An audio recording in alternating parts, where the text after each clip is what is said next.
Vocês querem fazer juntos o estudo dirigido? Aqui, vou deixar maior para vocês enxergarem bem também.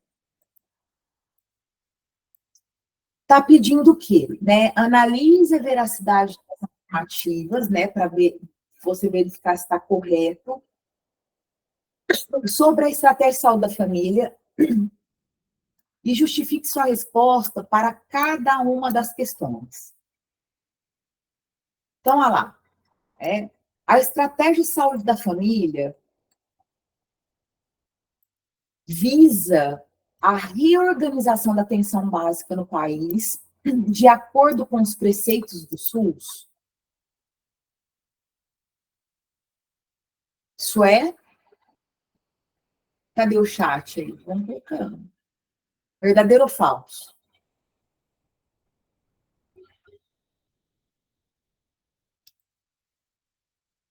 Ninguém. Verdade. Né? É verdadeiro. Né? Por quê? O que acontece? Isso a gente trabalhou na aula passada.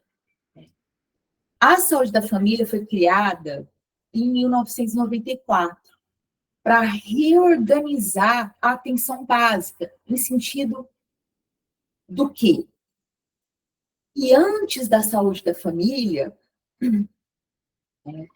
nós tínhamos uma atenção básica totalmente oposta aos preceitos do SUS.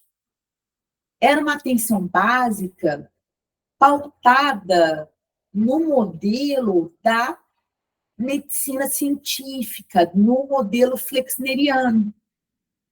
É um atendimento com foco apenas na cura, com foco na doença. Você não tinha um cuidado longitudinal, ou seja, a população não era acompanhada, não se trabalhava a lógica da descrição da população, né, em um território. Então, a saúde da família, tanto é que ela tem o caráter, um dos princípios dela é o caráter substitutivo, porque ela veio para substituir a atenção básica nos moldes, né, anterior a ela, né, que é totalmente oposto. Né? Vocês se lembram? Deixa eu parar de projetar aqui e vou projetar, quer ver? Vocês vão se lembrar desse esquemazinho da aula. Deixa eu só abrir aqui. Aqui. Parar de projetar esse. E esse daqui. Vocês devem se lembrar desse esquema. Né? Como que era aqui? Tanto é que essa atenção básica, porque a saúde da família é um serviço da atenção básica. Né? Como que era essa atenção básica antes da saúde da família? Tinha essas características aqui, ó. Centrado na cura, na doença, no tratamento, na atenção por episódio, né? Em problemas específicos, em especialistas. E a saúde da família, né, quando a gente fala nessa atenção básica aqui, a gente está falando dessa atenção básica nos moldes da estratégia de saúde da família, tá? Que foi estabelecida, né, a partir de 1994, para reorganizar a atenção básica vigente até então, né, para mudar a atenção básica vigente até então. Certo? Tranquilo? Então, é uma afirmativa correta. Deixa eu parar isso.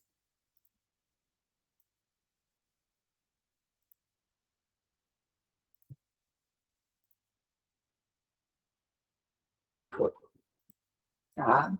Dúvida? A saúde da família atua no território, realizando cadastramento familiar, diagnóstico situacional, ações dirigidas aos problemas de saúde de maneira pactuada com a comunidade onde atua, buscando o cuidado dos indivíduos e das famílias ao longo do tempo, mantendo sempre postura proativa frente aos problemas de saúde da população? Correto. Isso daqui, né, é, é, né, constitui um processo de trabalho da saúde da família. Ela vai atuar no território, lembra-se, né? Porque o território, ele é designado, né, ele é formado de acordo com os problemas daquela comunidade. Então, você divide o território, né? Você define o território. Tanto é, né? Vai da rua A, a rua B, a rua C, a rua D. Né? Então, você vai constituir o território. Né? Então, a saúde da família, os profissionais da saúde da família, né, eles vão fazer o cadastro dessa população. Então, toda a população que está adscrita a esse território, que mora, né, no entorno desse território, ela vai ser atendida. Né? Então, aqui o território definido, né, como a gente havia trabalhado, definido por ruas mesmo, né? Vai dessa rua, né, até a rua tal. Isso quem define o território, pessoal, o território geográfico, é a Secretaria Municipal de Saúde, de acordo com os problemas desse território, tá? Então, se define o território, a equipe vai cadastrar a população residente nesse território, tá? A população que reside nesse território. Ai, eu fechei. Fechei aqui. Que reside nesse território, né? E a partir do cadastramento, vai fazer um diagnóstico, né, dos principais problemas dessa população. Como, Juliano, que vai fazer esse diagnóstico? Por exemplo, no que cabe ao dentista. O dentista vai verificar quais os principais problemas de saúde bucal. Né? Doença cárie, né? Vai fazer, utilizar aí, né? Vai fazer o levantamento de CPOD, ou o levantamento de necessidade e uso de prótese. Então, é importante fazer esse diagnóstico, porque a partir do diagnóstico, a gente pode traçar, né, um plano, realizar um planejamento de ações. Né? E essas ações têm uma possibilidade muito maior de serem mais efetivas a partir desse diagnóstico. Né? Então, o dentista vai realizar ações de promoção, prevenção, né, tratamento. Né? Então, e também, né, essas ações, né, que são dirigidas a esses problemas, vão ser pactuadas com a comunidade onde atua. Por exemplo, num território, até aquele mapinha que eu mostrei anteriormente, a gente vai ter, nesses territórios, comunidades locais, né? Não comunidades, como que eu digo? Por exemplo, equipamentos públicos de educação, né? A gente vai ter escolas, a gente vai ter associação de moradores, organizações não governamentais, né? Então, a partir da ação, por exemplo, com a escola, né? Então, o dentista vai realizar atividade de saúde bucal na escola, né? Ou numa casa de repouso, né? Para idosos. Né? Então, é muito importante esse diagnóstico, né? E o cuidado, né? na saúde da família, né, engloba os indivíduos e as famílias, óbvio, né? Cuidado da família ao longo do tempo, né? E aí entra ter um cuidado longitudinal, né? É aí que está a longitudinalidade, né? É ao longo do tempo, a equipe é responsável pelo acompanhamento da população. Dei até um exemplo. Se o paciente, né, ele vai realizar... Juliana, quais os procedimentos que a saúde da família realiza? Né? O Ministério da Saúde fala, que a equipe de saúde da família tem que resolver os problemas mais comuns da população. Né? E estima-se que, então, dentro desses problemas mais comuns, os profissionais da saúde da família devam resolver até 80% dos problemas de saúde. Olha que interessante. Né? Então, um dentista, ele vai fazer tratamento periodontal básico, né? Raspagem, profilaxia, vai fazer restauração, vai fazer exodontia simples, aplicação tópica de flúor, acompanhamento, visita domiciliar. Então, são os problemas mais comuns. Mas se o paciente precisa de canal de tratamento odontológico, ele vai ser encaminhado para atenção secundária.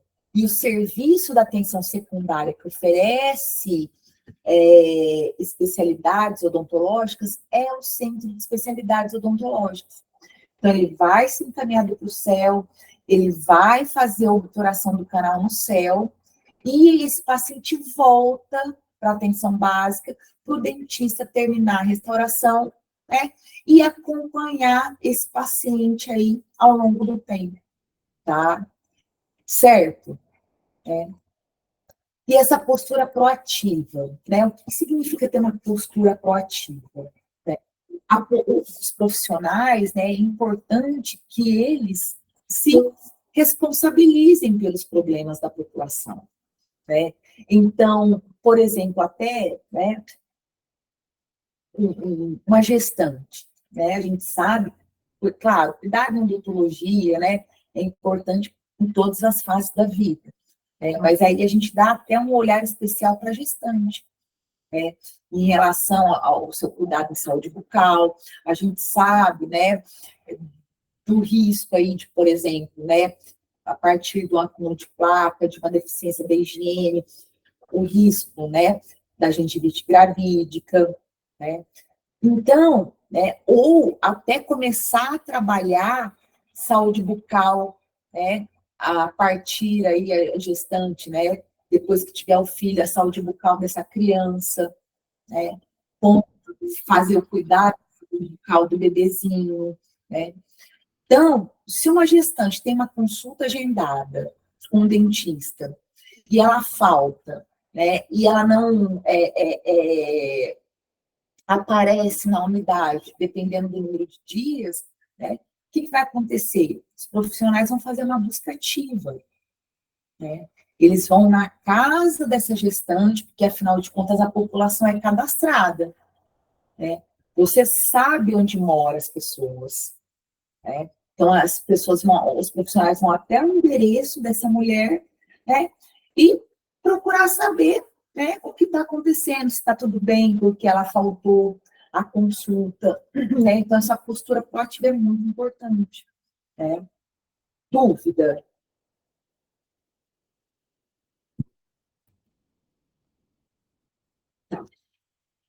A Então, saúde professora, isso diz, pode ser exemplo desse negócio longitudinal e proativo, se você pedir um exemplo das duas coisas, a questão do acompanhamento da gestante? como, Carol? Se isso entra como questão longitudinal e proativa ao Sim, mesmo tempo. Se você pedir um exemplo, dê um exemplo de uma situação, não sei o quê, aí pode colocar o acompanhamento de uma gestante? pode, Ok. tá? Pode sim, né? Porque, de fato, né, é a equipe que vai acompanhar, né, ao longo do tempo, toda a população adscrita àquele território, no qual ela é responsável, né? Outro exemplo, né? Vamos falar, sei lá, né? Um idoso. Todo mês ele vai no médico, passa no médico, né? É um idoso hipertenso e diabético. Todo mês ele vai fazer a consulta no médico para ele retirar, né, os medicamentos no posto de saúde, né, na saúde da família. Se ele deixa de aparecer, se ele não aparece, né, por um determinado período de tempo, vai, 10 dias, 15 dias, alguma coisa, acho que até menos, né?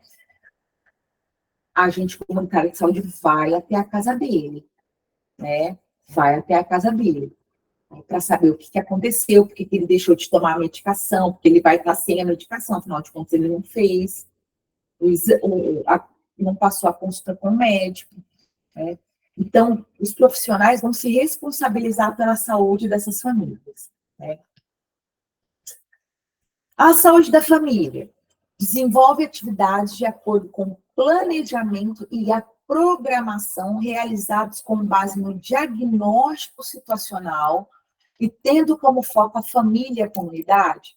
Sem dúvida nenhuma, né? Isso está até, né, aqui, né, um pouco, a gente respondeu até um pouco da questão 3 na questão 2, né? Então, planejamento é fundamental, né? Você vai fazer o planejamento e a programação de ações com base no diagnóstico. Se você não faz um diagnóstico para saber quais os principais problemas, você não vai saber quais ações elaborar, quais ações planejar. Falei para vocês, né? Para a gente realizar uma viagem, né, a gente tem que elaborar um planejamento. E o planejamento para a viagem, né, vai se dar com base no diagnóstico, né? Então, por exemplo, vamos investigar quais hotéis, né? Qual o hotel mais barato? Né? A gente vai ficar numa cidade. Nessa cidade, tem esse hotel que é barato, né? Tem um restaurante que é barato, tem conta. Então, a gente vai fazendo o quê? Todo o diagnóstico. A partir do diagnóstico, né, que você conhece a situação que você vai enfrentar, você faz planejamento. Ah, então eu vou ficar nesse hotel, né? Depois eu vou pegar o trem, aí eu vou para outra cidade, vou ficar nesse outro hotel, né? Vou passar pelo museu tal, vou para tal lugar. Aí que você vai fazer o planejamento da sua viagem, a partir desse diagnóstico, tá? E claro, né? O diagnóstico, então, né? As ações planejadas e as ações programadas, né, vão se dar, então, com base num diagnóstico e com foco na família e na comunidade, né? Naquela comunidade que está delimitada naquele território. Então, não é possível se fazer um planejamento sem um diagnóstico. Aliás, você pode até fazer, tá? Só que suas ações, a chance de dar errado são muito grandes, né? Então, não tem como você planejar uma ação se você não sabe do que a população precisa, né? Se você vai, por exemplo, o seu território, né? Você percebe que tem muitos idosos, vai, 50% no seu território são idosos, né? Os outros 30% são adultos, e apenas 20% de crianças, né? A partir desse diagnóstico, né, você percebendo quais são as principais necessidades de saúde dos idosos, né? Que a população é, é mais prevalente não dá para falar em prevalente de pessoas, né? Mas com a população, a maior população nesse território, né? A gente vai focar em ações, né? De diagnóstico precoce do câncer bucal, verificação de necessidade de prótese, ou então necessidade de trocar a prótese, Percebam? Então, as ações vão ser muito mais assertivas, né? Então, o diagnóstico é a base do planejamento, tá? É a base do planejamento. Dúvida?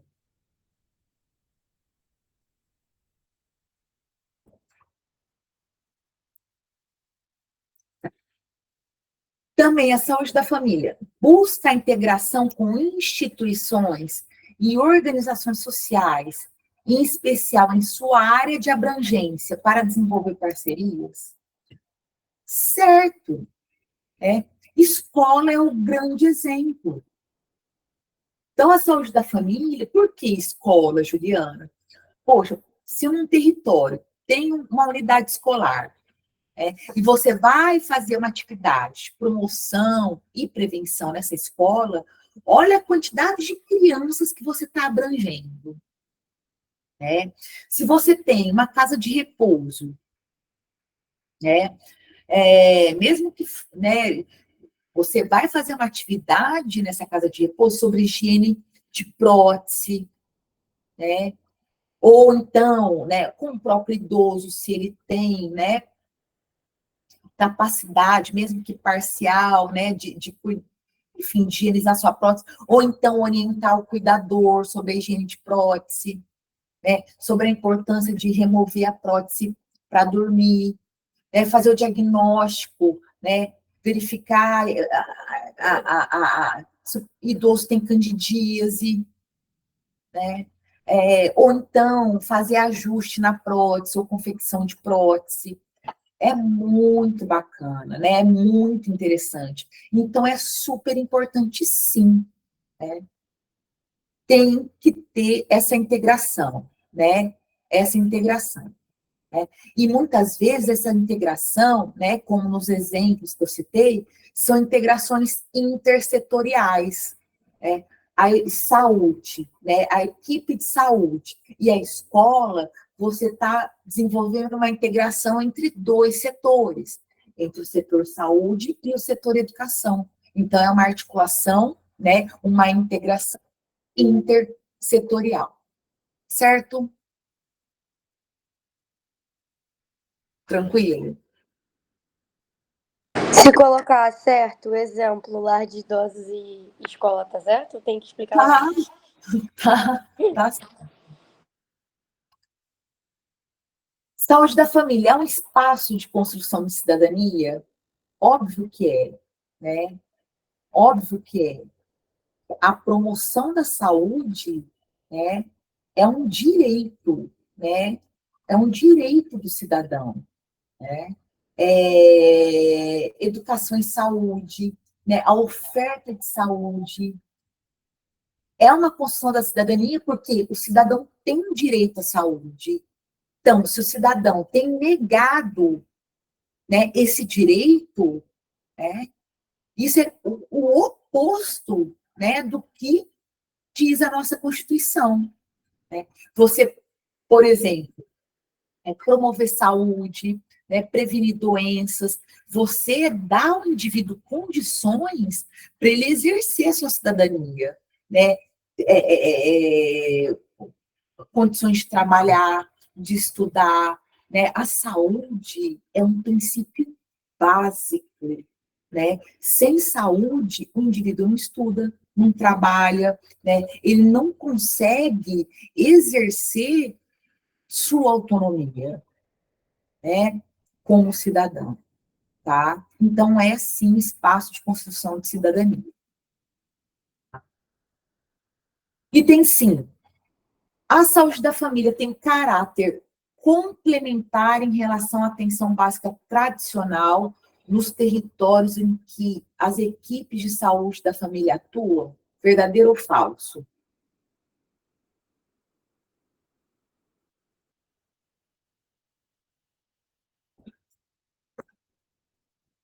E aí? Repetindo. A saúde da família tem caráter complementar em relação à rede de atenção básica tradicional nos territórios em que as equipes de saúde da família atuam? Verdadeiro? Falso, tá? É falso, gente. A saúde da família não tem caráter complementar. Ela não complementa a atenção básica tradicional, tá? Muito pelo contrário, né? Com base até no princípio, né, da saúde da família, o princípio, né, de caráter substitutivo, a, a saúde da família visa substituir a atenção básica e não ter um caráter complementar, né? A caráter complementar dá à saúde da família um lado secundário, não, né? Não. Né? A saúde da família ela veio para substituir a atenção básica tradicional e não ter um caráter complementar a ela. Né? O caráter complementar, por exemplo, a atenção básica oferece serviços e os serviços que a atenção básica tradicional oferece, não oferece a saúde da família, que vai oferecer. Não, tá errado, tá? Tá errado. A saúde da família tem um caráter substitutivo e não complementar. Dúvida?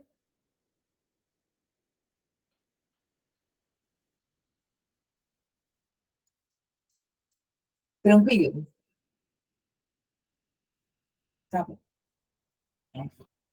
E agora, pessoal, trace um paralelo de como era a oferta dos serviços antes e depois do SUS. Eu só confundi o Paulo.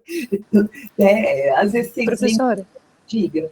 só uma dúvida aqui. A atenção básica da família, por exemplo, ela tem responsabilidade de identificar e direcionar quando não é da competência da atenção básica, por exemplo, uma situação complexa ou cirúrgica complexa. Ela direciona esse paciente para uma área especializada ou ela não fica responsável por essa triagem? Não. E esse direcionamento? Só para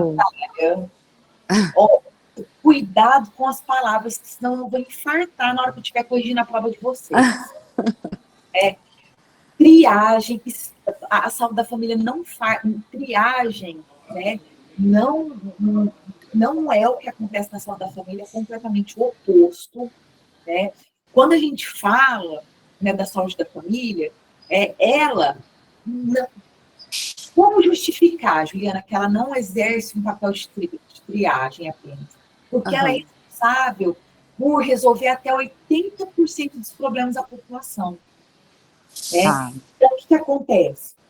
Como ela também soluciona algumas coisas, as básicas, né? Simples. Não é básico, é o mais comum. Né? É o mais comum.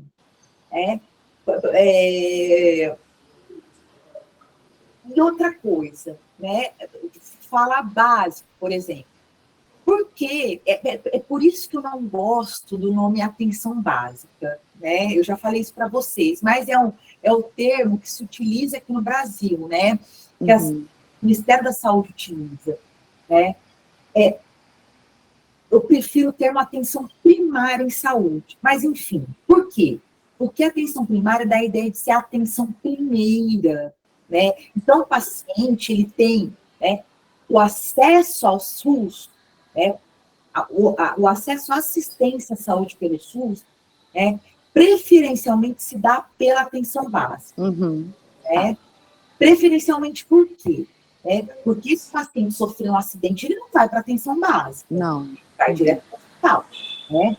Então, ele vai, na atenção básica, né, o paciente ele vai ser acolhido, né, e, diante das necessidades dele, né, a atenção básica vai resolver os problemas que competem à atenção básica. O que compete à atenção básica? Por exemplo, na odontologia, a gente trabalha restauração, tratamento periodontal básico, né, profilaxia, raspagem, exodontia simples, né, que mais? Promoção, prevenção. Mas aí a minha dúvida é, por exemplo, não é uma ele chegou lá, ele fez o básico, né, profilaxia, enfim. Aí ele tem uma exodontia complexa.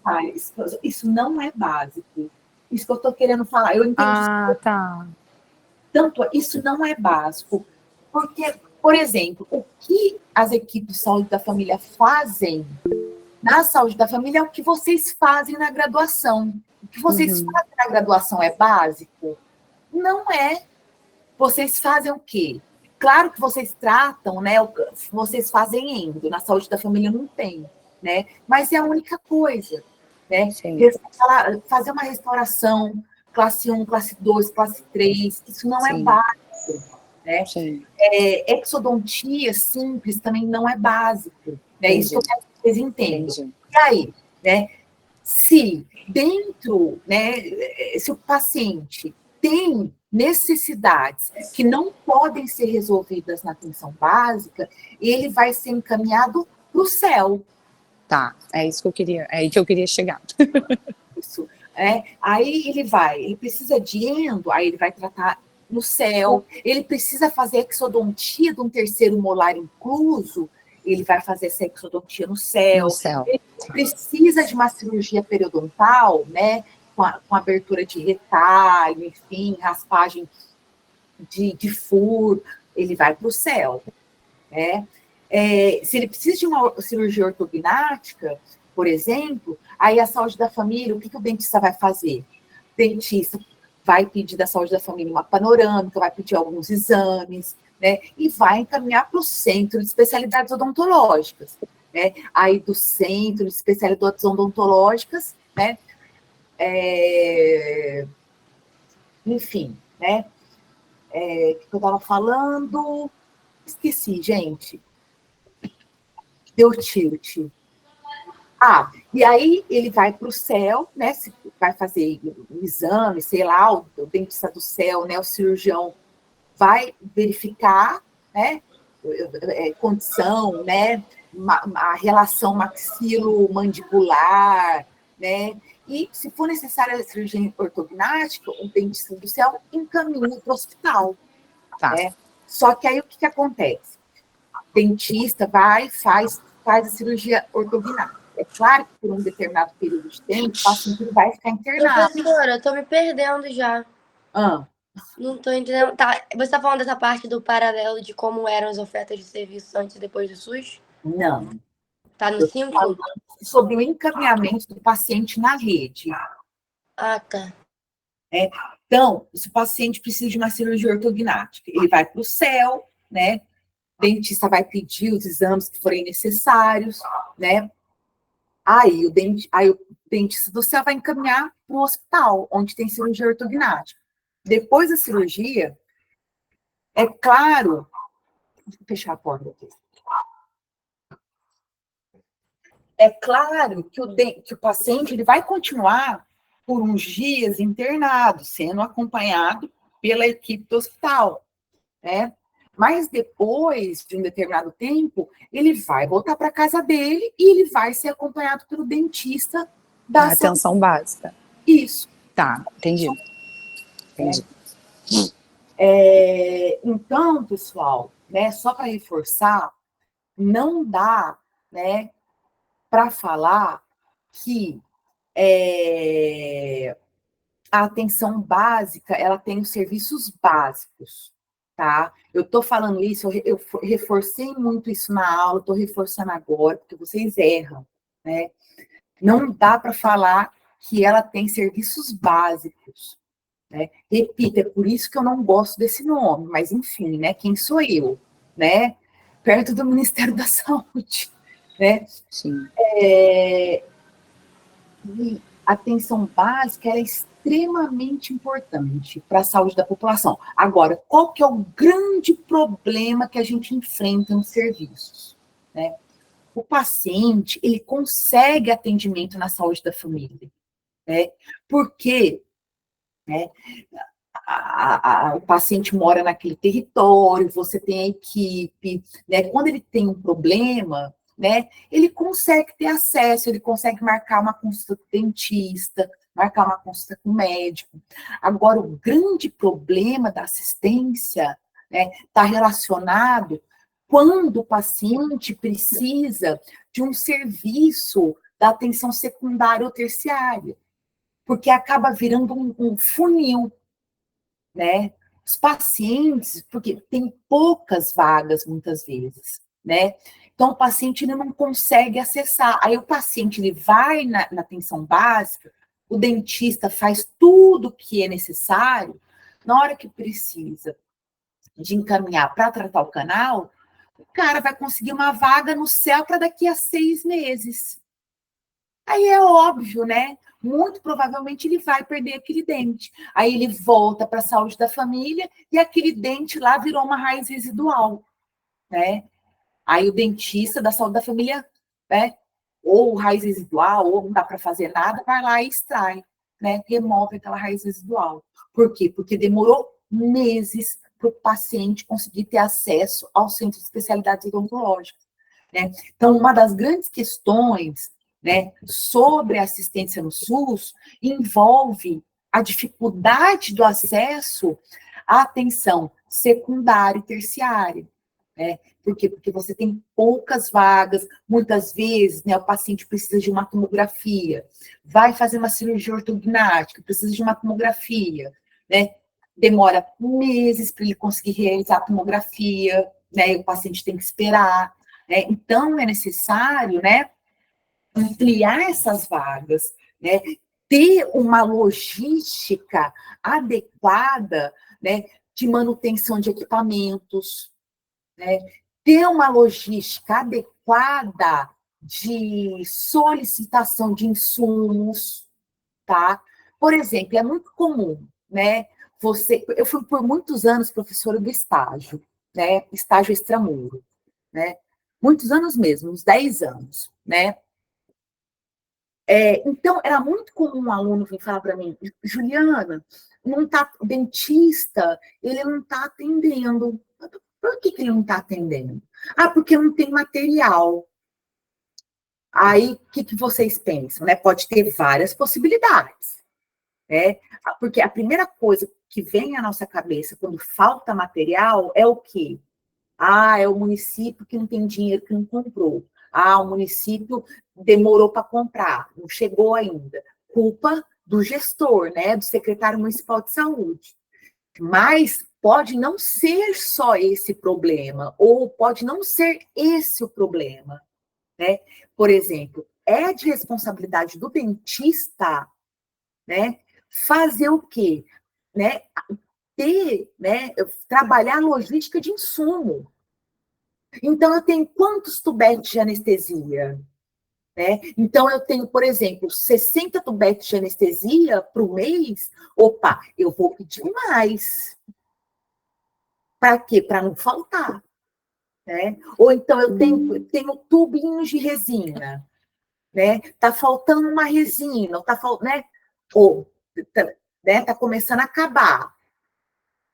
Vou pedir mais. Né? Tá acabando a agulha. Vou esperar acabar a agulha para pedir?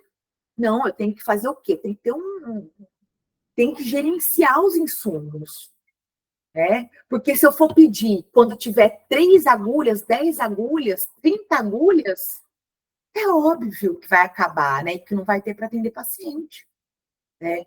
Então, né? Olha que interessante, né? A gente tem que pensar, né? Uma perspectiva ampliada dos problemas, né? Então, muitas vezes, não é problema do serviço em si, né? Não é porque o serviço é ruim. Claro que às vezes tem profissional que nem olha na cara mesmo, né? E essa é uma questão interessante, né? Eu costumo falar que o profissional, para trabalhar na saúde da família e no SUS, ele tem que ter o perfil, né? Não adianta pensar no SUS como um setor de trabalho pensando na aposentadoria, né? Ah, eu trabalho, né, só para garantir minha aposentadoria no município, do município, né? Ou então eu ganho pouco, eu trabalho pouco, né? Não, você ganha pouco, vai procurar um que você ganha mais, né? Porque você está lidando com a saúde das pessoas, né? Então, isso é muito interessante. Ou você é gestor, você não está dando conta, né? Vai fazer uma capacitação, né? Um curso, ver a possibilidade de contratar assessores, ou deixa o serviço, está lidando com saúde, né? E isso, né? Eu ganho pouco, trabalho pouco. Isso, né, é inconcebível, né? É inconcebível, né? Quando você está lidando com saúde, com vida. Né? Mas Juliana, vive acontecendo, né? A gente vê, é muito mediatizado. Né? O profissional vai lá, bate o ponto no hospital e vai embora. Né? Isso é um absurdo. Né? Isso é um absurdo. Deveria ser crime isso. Né? Deveria ser um crime. Né? Mas na minha mera opinião, porque concordo, né? Se coloque no lugar do paciente. Né? Imagine você estar procurando um atendimento, uma emergência, um familiar que você gosta muito, seu filho, sua filha, sua mãe, só não pode ser a sogra, né? Mas você está procurando atendimento de emergência, aí você fica sabendo que o médico foi lá, bater o ponto e foi embora. É muito complicado. Professora, prevenção e promoção, eu posso falar que é responsabilidade da atenção básica? Isso, Natália. Tá. Prevenção, não. Boa pergunta. Prevenção e promoção é de responsabilidade de qualquer profissional de qualquer serviço. Né? De qualquer serviço. Tá? Da atenção básica, secundária, terciária. Né? A promoção. Os dois. Os dois, tá bom. Beleza. Tá? Então, vamos lá. O que é a atenção secundária, né? O que é a atenção secundária? Tá. Agora eu perdi o contexto, Simone. Mas quando está falando de atenção secundária. Sobre o CEL. O CEL é atenção secundária. E aí, gente, traçar um paralelo, né? De como era antes e depois do SUS. Eu gosto de passar esse estudo, porque ele faz uma revisão zona, né? Deixa eu abrir.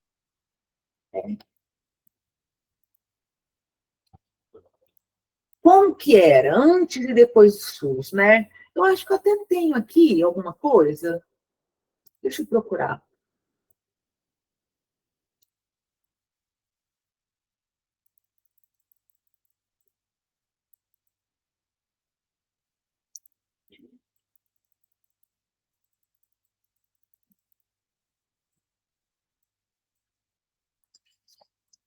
Tinha um quadrinho, não? Aqui.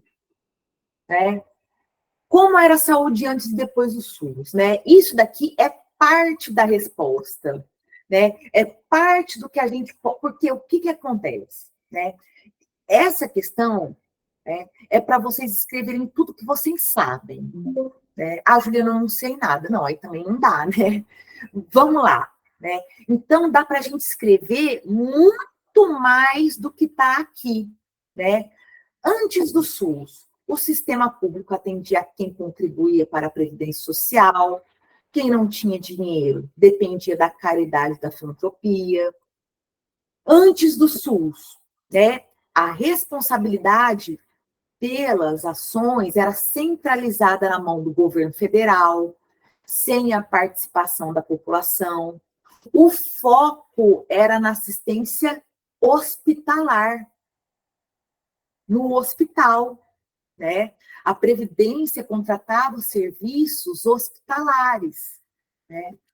E a saúde era considerada a ausência de doenças. Hoje, com o SUS, né, o sistema é para todo mundo, né? Sem qualquer discriminação, tá? Sem qualquer discriminação, né? O sistema é descentralizado, municipalizado. O que é municipalizado, Juliana? É que ele é descentralizado a nível do município, tá? A nível de município. E hoje, né, a gente conta com a participação da população por meio dos conselhos de saúde e das conferências de saúde, tá? Os conselhos de saúde, pessoal, né, eles têm caráter permanente e deliberativo, tá? Caráter permanente e deliberativo. As conferências de saúde, elas têm um caráter o quê? Consultivo, né? consultiva. As conferências são abertas para a população, né? E elas acontecem de 4 em 4 anos. Então, participa toda a população, né? E a população, por que o caráter consultivo? Porque a população vai ter voz, ela vai ser consultada, né? Em relação à questão de melhorias, né? De mudanças no sistema, né? E os conselhos, eles têm caráter, então, ao contrário, permanente, não é a cada 4 anos, conselho é permanente e deliberativo. Deliberativo, o que é? Eles tomam decisão, tá? Tomam decisão, tá? Isso aí, Milena, é responsabilidade de qualquer profissional da saúde, qualquer um, tá? Qualquer um. Mas, Juliana, você falou que dá para fazer muito mais para a gente estudar, né? Em relação àquela... Dá para fazer muito mais, né? Além disso, né? Quando a gente vai pensar de como era, né? Antes e depois do SUS, a gente pode trabalhar uma linha temporal. A gente pode fazer o quê? Um mapa mental, né? Essa linha super reta que eu desenhei, né? Então, a gente pode começar, por exemplo, né? Com as datas, né? Então, acho que data exata é que é fácil guardar, né? Mas não precisa saber a data exatamente, né? Mas, por exemplo, ó, vamos pensar um jeito aqui de vocês guardarem e não esquecer mais, não é decorar, né? É guardar. Então, vamos lá. Nós temos aqui algumas datas importantes, né? Em 1923, depois, soma 10. Somou 10, vai para 1933. E aí, Juliana, eu somo quantos? Soma 33. Aí vai para 1966. Olha que bacana. 23 soma 10 e vai para 33, soma 33, vai para 66. E depois, Juliana, a gente vai somar 11, 1977. Aí depois tem a Constituição, né? A Constituição é fácil, poxa, né? Nossa Constituição é de 88, né? Nossa Constituição é de 88. Então, o que teve em 23? A gente teve a criação das CAPES, né? Olha lá, das CAPES. Caixas de Aposentadorias e Pensões. 33, os IAPs. Isso, pessoal, é um mapa mental. 66, nós tivemos a criação do INPS. 77, INAMPS.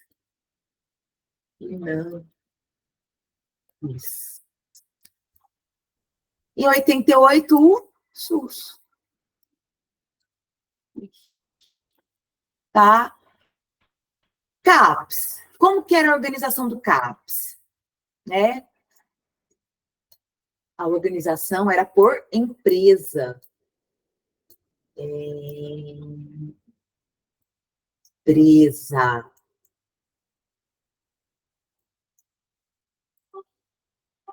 Dos IAPs, como que era a organização? Por categoria profissional. Profissional, vou escrever tudo não, tá? Categoria profissional, né? Vamos relembrar, né? Brinquei com vocês, né? A gente fez uma analogia, né? Por exemplo, a Universo, em 1923, teria o seu CAP, a sua CAP. E a UF teria também a sua CAP, né? O que aconteceu quando formou os IAPs? Agora virou o IAP dos professores, né? Antes o Banco do Brasil tinha sua CAP, o Bradesco tinha sua CAP. Aí, com o IAP, virou o IAP dos bancários, por categoria profissional, né? Aí veio o quê? O INPS. O INPS juntou o quê? Tudo. Tudo, vou escrever tudo. Tudo. Agora é o trabalhador. Trabalhador. Olha, eu estou tentando caprichar na letra. Trabalhador. Independente do que ele faz. Né? Carteira assinada trabalhador fechou. Tá? Tá coberto pelo INPS. Só que o que aconteceu no INPS? No INPS aconteceu uma coisa interessante. A centralização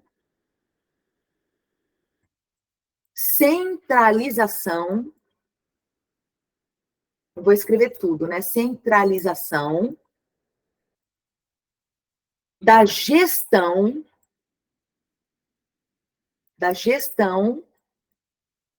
na esfera federal. O que isso significa, Juliana? Significa que o trabalhador ele tinha o seu salário depositado na conta dele e o governo federal ia lá, tirava uma fatia do salário e esse valor deveria ser destinado para a Previdência. Para a Previdência. Tá? Para a Previdência. Então, o governo federal é quem gere. Claro, né? Aí começou a virar tudo um caos, né? O governo federal começou a pegar o dinheiro da Previdência, investir em obras, né? Em desenvolvimento das cidades. O governo federal começou a construir hospitais privados para atendimento da população que contribuía. O que aconteceu? Começou a diminuir o dinheiro, né? Começou a diminuir o dinheiro, né? Pagava-se por produção. Se a Juliana tinha uma unha encravada, ela ia procurar atendimento. O que acontecia? Os profissionais colocavam que a Juliana tinha 10 unhas encravadas. Tá, Luana? Então, era uma fonte, o quê? De desvio de dinheiro, né? Começou a virar um caos, né? O que o governo federal fez? O governo federal criou o INAMPS. Ele desvinculou o INPS, tá? O INPS ficou responsável apenas pela aposentadorias e pensões, e o INAMPS responsável apenas pela saúde. Saúde.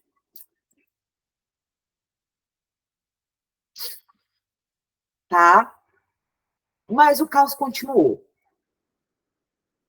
Os próprios previdenciários, as próprias pessoas que contribuíam para o INAMPS, né, eles estavam insatisfeitos, porque os hospitais começaram a descredenciar, e já não tinha mais atendimento.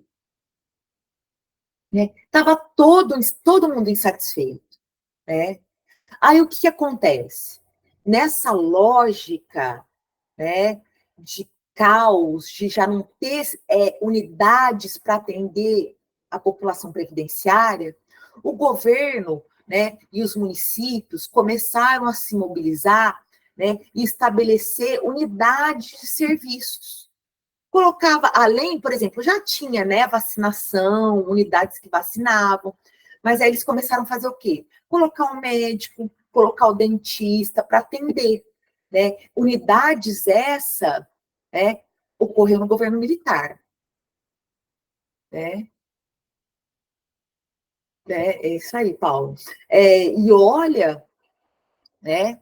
Então, eles começaram a pegar unidades, os postos de saúde, a atenção básica tradicional e colocar alguns profissionais, né?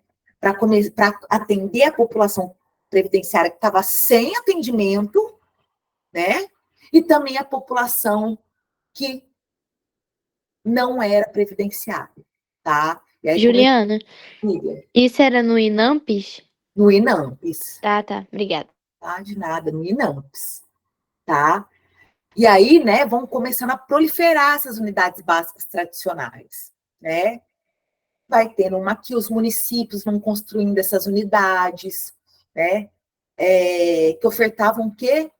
Serviços gratuitos, tá? A população previdenciária e não previdenciária, tá? E aí, até 1980, veio o SUS, tá? E o INAMPS só acabou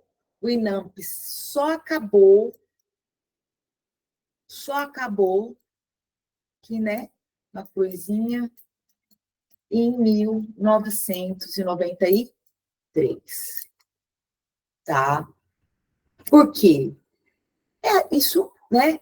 Porque não dá para você criar o SUS e começar a colocar ele em prática em um ano de existência, né? Vieram, né? Era necessário o quê? O SUS foi criado por meio da Constituição, mas era necessário o quê? Uma legislação infraconstitucional, né? É aí que vieram as leis orgânicas da saúde, a 8.080, a 8.142, e aí vieram as normas para normatizar o SUS. A primeira norma é de 93, ainda sob influência do INAMPS, né? Mas aí, né, tem que mostrar como colocar em prática, gente, o SUS, né? Aí, em 93, o INAMPS acabou, né? E em 96, a gente teve uma outra norma operacional básica, já aí sem sofrer as influências do INAMPS, tá? Dúvida?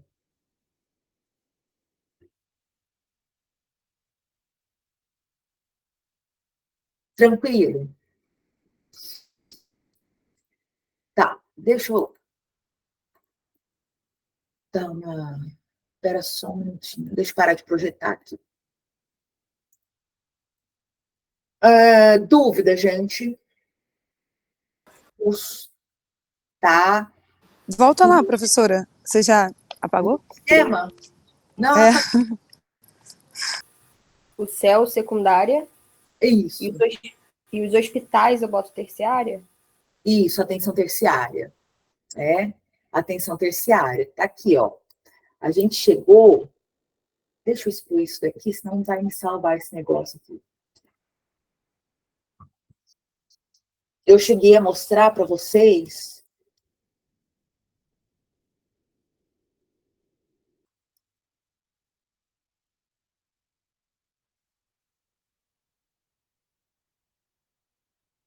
Não cheguei a mostrar, não, a coisa da pirâmide, o desenho da pirâmide, é o que eu não estou achando, né?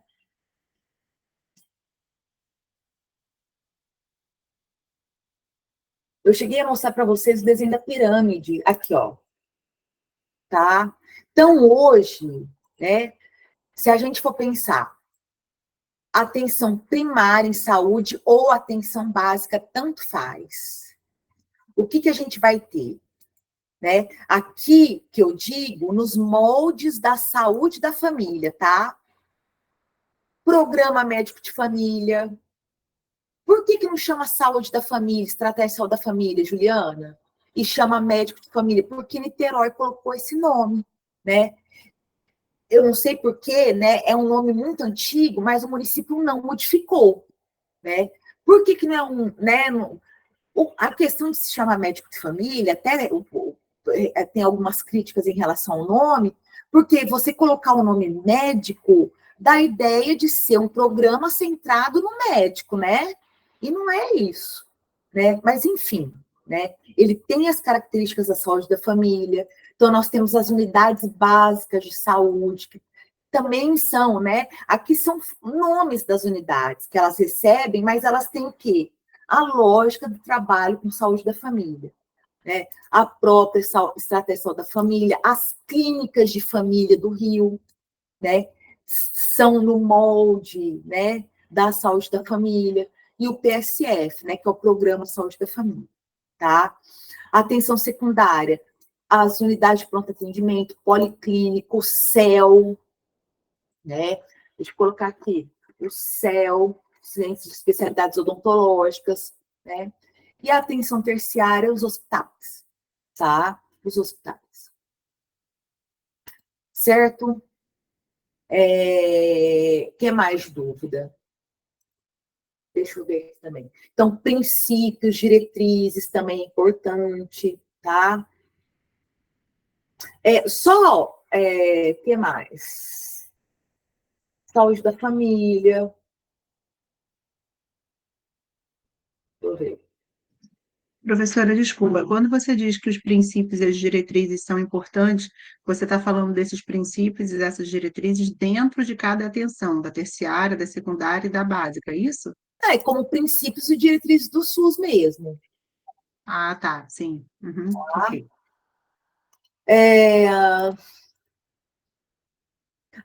Deixa eu falar uma coisa importante, tá? Juliano,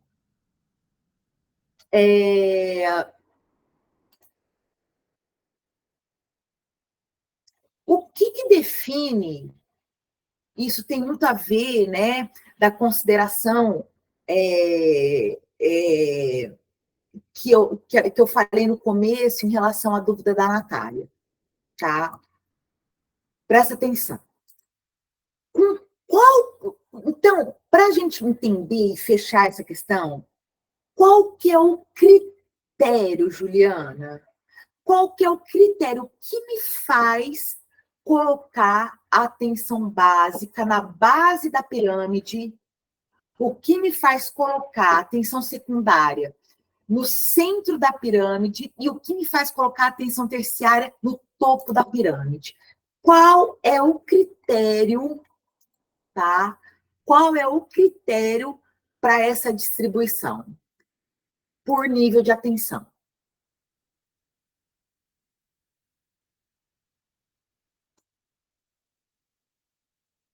E aí?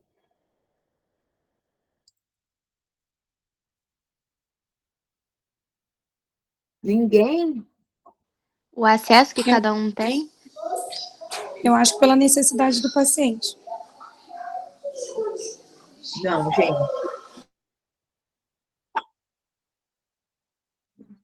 Acho que é devido à necessidade de cada município, não? Não. Talvez um pouquinho em relação à necessidade do paciente, mas não, isso não responde, mas tem relação.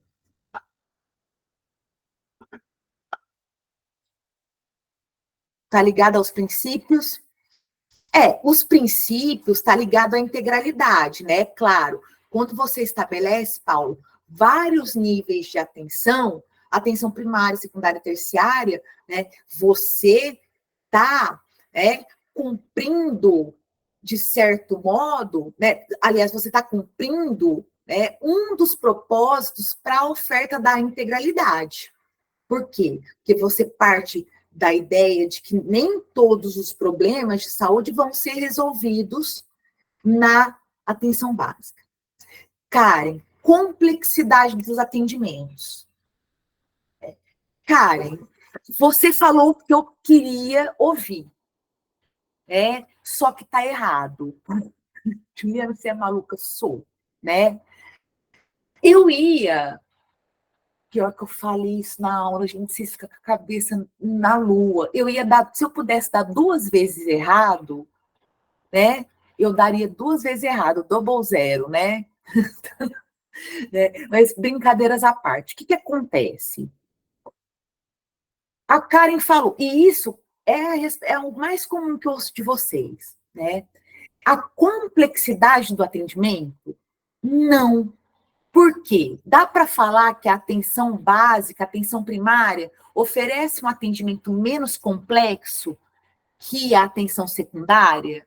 E que a atenção secundária oferece um atendimento menos complexo que a atenção terciária? Está errado. Quem falou que o serviço, você trabalhar com a população, fazer busca ativa, fazer cadastramento familiar, né, fazer o acompanhamento do paciente, fazer uma exodontia, fazer uma restauração, não é complexo, é menos complexo.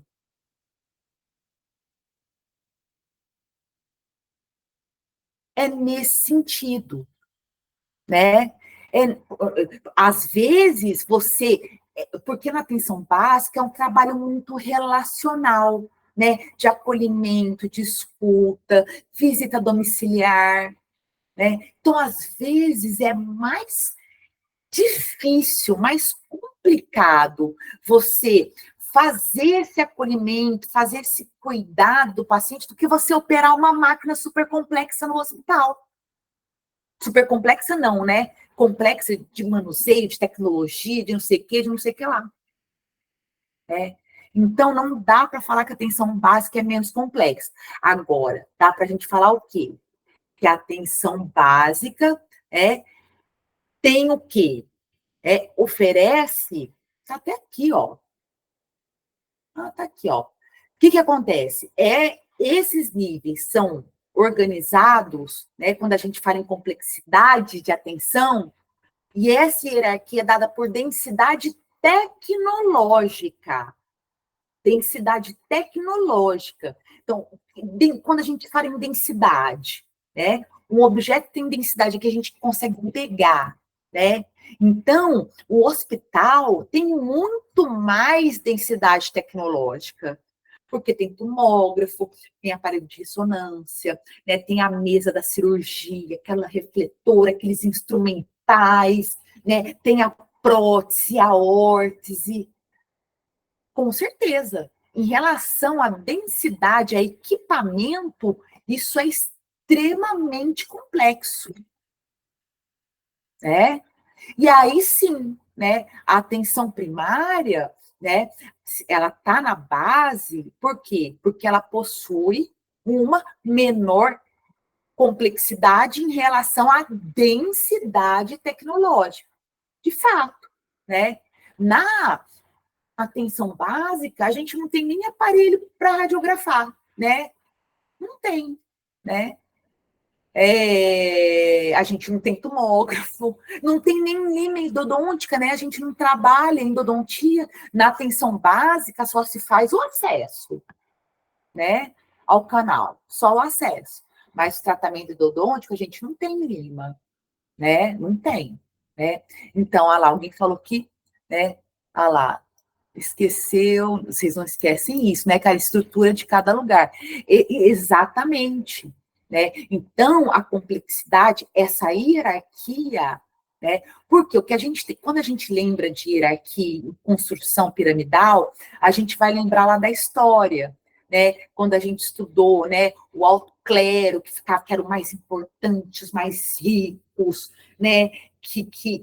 Enfim, que comandavam as cidades, nem me lembro disso daí, tá? Mas eu acho que o negócio, eles ficavam no topo, que eram os mais importantes, e lá na base, né, poxa, ficavam os esquecidos, os que não tinham valor, né? Não, é isso quando a gente pensa numa estrutura piramidal. Só quando a gente está falando de hierarquia, de estrutura piramidal de serviços no SUS, essa estrutura, ela é constituída não por importância, né? Não, mas sim por densidade tecnológica, tá? Não é que o hospital é mais importante que a atenção básica e vice-versa. Todos têm sua importância, porque eles são serviços, né, que vão atender a todas as necessidades da população. O que a atenção básica não consegue resolver, vai ser encaminhado para atenção secundária. O que a atenção secundária não resolver, vai ser encaminhado para atenção terciária. E sempre o paciente voltando para ser acompanhado na atenção primária. Certo? Tá claro isso?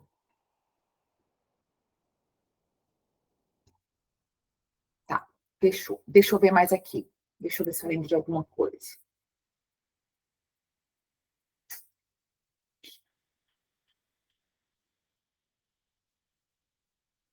Uma questão que eu quero pontuar com vocês.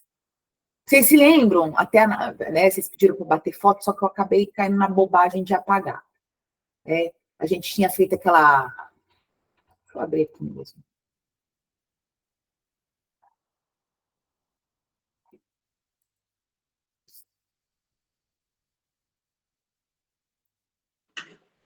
Professora, Diga. quando você fala em situação tecnológica, é identificado através de banco de dados, alguma coisa assim? Porque não ficou muito claro isso para mim. Não, é a densidade tecnológica, Paulo, é em relação a equipamentos. Né? Ah, tá. Equipamentos que você fala, unidades do estado e do município, não é isso? Não. Equipamento que a unidade possui. Por exemplo, o hospital, ele está no topo da pirâmide porque ele tem equipamentos. Ah, sim, né? sim. Agora entendi. Tomógrafo, né? Cirurgia. E a atenção básica com a menor densidade tecnológica, porque ela não tem isso. Ah, tá. Estrutura, né? Tá, tudo bem. Obrigado. Nada. Professor, então, critério... Isso. Vamos lá. Se a gente para pensar, né? Vamos aqui, 88. 1988, certo? Tá. Início do século. Vamos pegar 1901. Quando a gente fala em modelo... Jesus, modelo assistencial, não vou nem escrever tudo. Assistencial, tá? Me lembre que eu falei isso para vocês na aula, tá? Modelo, o que é um modelo assistencial? O que é um modelo de assistência à saúde? É a forma como são organizadas as ações e serviços de saúde num determinado momento, né? Num determinado lugar, de acordo com recursos humanos, recursos tecnológicos, tá? No mundo todo, né, nós tivemos a organização de 3 modelos assistenciais. Quem que lembra? Modelo de medicina científica, ou do Flexner, modelo de Downson e o modelo de vigilância em saúde. Tá? E o que acontece? Esses modelos influenciaram os países de um modo geral. Tá? Aqui no Brasil, né, nós tivemos a configuração de modelos assistenciais. Né? Se a gente for parar para pensar, de 1901, né, aí, sei lá, até a década de 50, até 1950, 60, a gente tem a prevalência, que mania? Exatamente, Simone. Né? A gente tem constituído o modelo campanhista. Por quê, Juliana? O modelo campanhista. Porque ele é voltado principalmente para ações de prevenção à saúde, vacinação. Vacinação. Tá? Vacinação.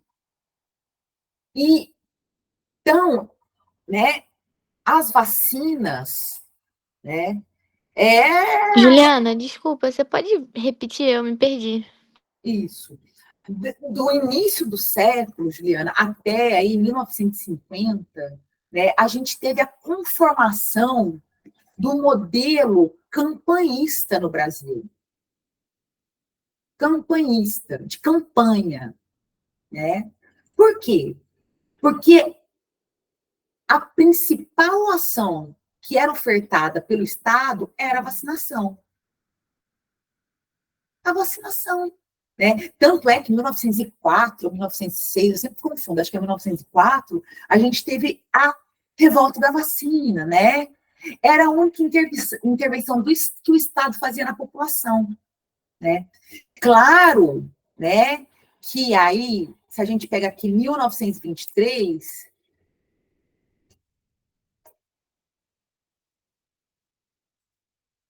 tá? Até, vamos dizer aí, 1988, né, 1987, teve a conformação de um outro modelo assistencial no Brasil, que ficou, olha só, dividiu um espacinho aqui. Ah, Juliana, então em 1950 acabou o modelo campanhista? Qual que é a questão, né? As campanhas de vacinação continuaram. Só que surgiu um modelo que ficou mais forte do que o modelo campanhista, que foi o modelo... E aí? Previdenciário.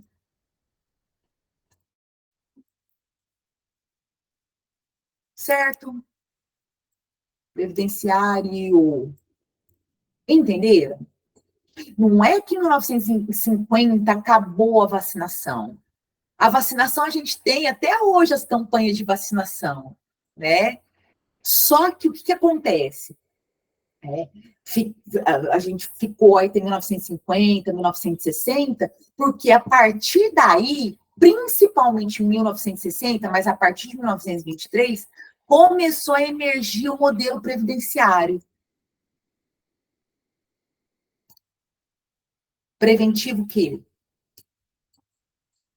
Preventivo, né? As campanhas tinham finalidade de prevenção das doenças. Tá? Não é que acabou a vacinação, continuou, né? Só que o modelo que veio com força foi o modelo previdenciário.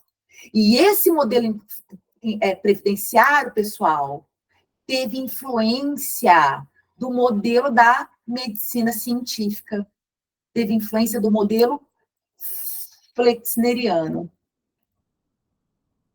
Por isso que ele é focado no hospital, né, na doença. Aí a gente teve influência, né, desse modelo assistencial que influenciou outros países também.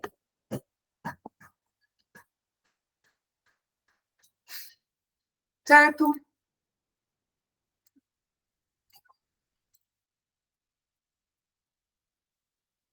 Dúvida, gente?